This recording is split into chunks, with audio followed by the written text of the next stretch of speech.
चौधरी देवीलाल गौशाला प्रतिवर्ष गो कथा के माध्यम से अपना वार्षिक महोत्सव करती है। वास्तव में कथा का उद्देश्य कोई कहानी सुनाना या धार्मिक कर्म कांड करना नहीं है। कथा का उद्देश्य ये रहता है कि जैसे गो कथा है तो हमें गाय का वास्तविक ज्ञान हो। लोगों को ज्ञान है लेकिन अपने हिसाब से ज्ञान है, वो श्रद्धा नहीं बन पाती गाय के प्रति जो होनी चाहिए। ज्ञान होगा, गाय के प्रति सम्मान होगा, हमारे मन में श्रद्धा बनेगी तो सेवा अपने आप ही मन करेगा सेवा करने को। गाय का केवल आर्थिक लाभ ही बताना पर्याप्त नहीं।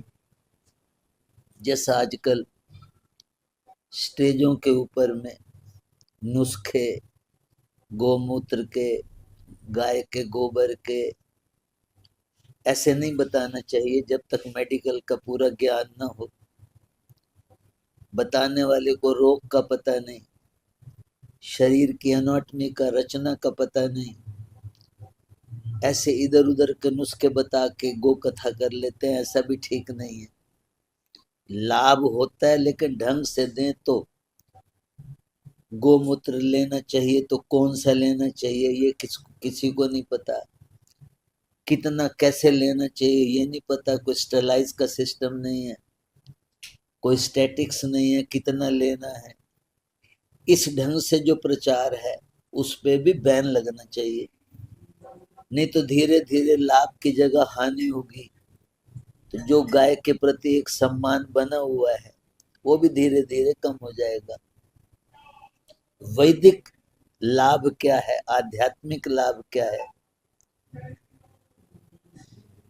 मनोचिकित्सकीय मानसिक रूप में क्या लाभ है, वो हम लोग ऐसा मानते हैं, मानते नहीं है। वास्तविकता है कि गाय अपने आप में पूरा सात्विक भाव लिए रहती है, और आदमी की अगर सात्विक वृत्ति हो जाए, गाय का दूध पीने से, दही खाने से, अगर किसी का व्यक्ति का मन ही सात्विक होगा, बुद्धि सात्विक होगी, तो छीना झपटी, राग द्वेष, निंदा चुगली जो आज युद्ध हो रहे हैं, युद्धों के पीछे जो कारण है वो यही है कि उनकी मनोवृत्तियां राजसिक तमोगुनी हुई पड़ी हैं, आसुरी टाइप की, लड़ने भरने की हुई पड़ी हैं।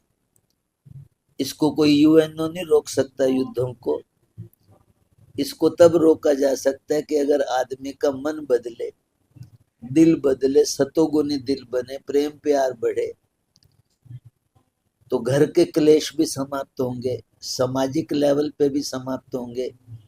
इसलिए हम लोग ऐसा मानते हैं कि जितनी भी समस्याएं हैं उसका समाधान गाय है, क्योंकि समस्याओं के होने के पीछे मूल कारण है मन का दूषित होना, बुद्धि का विवेकी होना।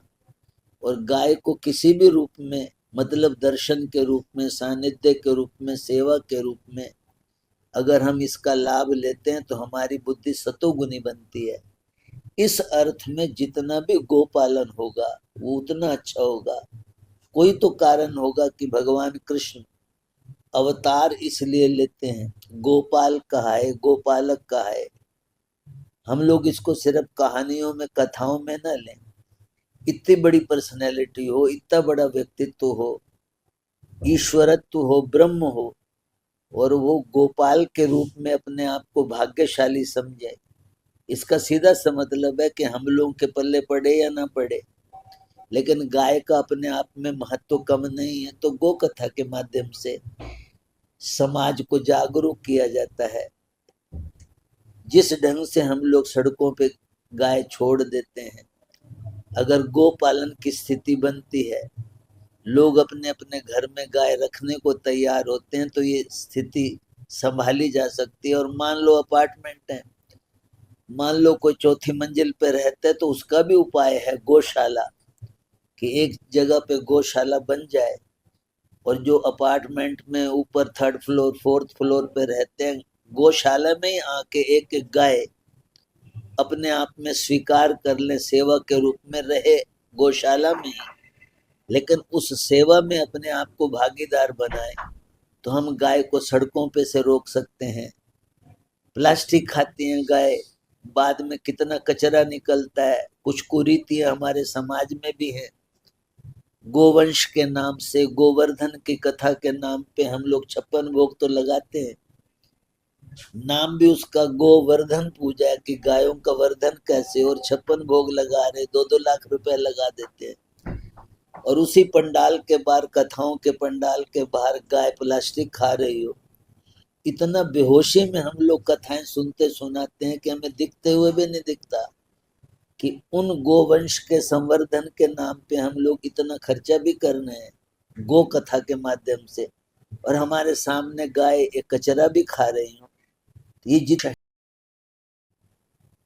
कुछ और सेवा कार्य, जैसे कल यहाँ पर संपन्न निःशुल्क चेकअप, स्क्रीनिंग और चिकित्सा, खाली चेकअप नहीं है, खाली स्क्रीनिंग नहीं है, साथ साथ में जो चिकित्सा होगी ऑपरेशन के रूप में होगी या और कुछ सर्जरी के रूप में, यहाँ तो नहीं होगा जहाँ ओटी चालू है, जो गवर्नमेंट का नियम है कि राह चलते हम लोग सर्जरी का रिस्क ना लें, तो यहाँ कितनों ने ऑफर कर दिया है ओटी के रूप में, उनकी चिकित्सा होगी और साथ साथ में कृत्रिम अंग वितरण भी होगा। हमारे ख्याल से शायद भारत विकास परिषद की तरफ से है ये, जो जिनके अंग किसी कारण से आज नहीं है, तो मिला के भक्ति का मतलब कोई पूजा पाठ की थाली नहीं है।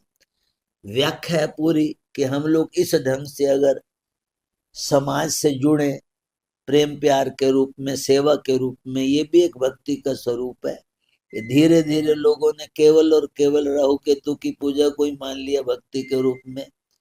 खाली पूजा की थाली भी नहीं है, भक्ति का एक व्यापक रूप है कि जो परमात्मा मंदिर में है वो परमात्मा सबके अंदर भी है।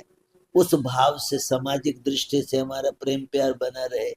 राष्ट्रीय स्तर पे हम लोग एक संकल्पित होके चलें कि हमें कोई ऐसा काम नहीं करना जो राष्ट्र के हित में ना हो, वो करना ही नहीं है। राष्ट्र हित के में हो तो उसके लिए हमें कुछ त्याग भी करना पड़े, कुछ सहना भी पड़े, तो भी हम लोग संकल्पित हों।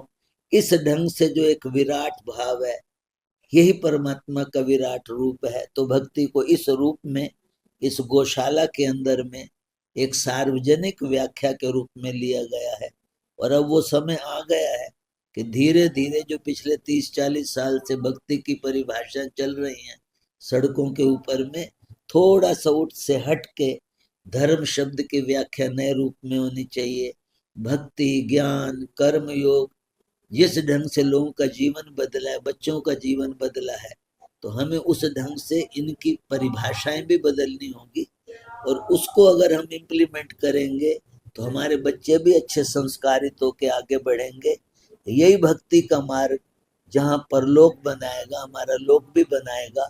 ऐसा उद्देश्य लेके इस गौशाला में गो कथा के माध्यम से ये सारी रूपरेखाएं बनाई गई हैं, और हम भी ऐसे ही मानते हैं ऐसा होना चाहिए। सच्चिदानंद भगवान की जय।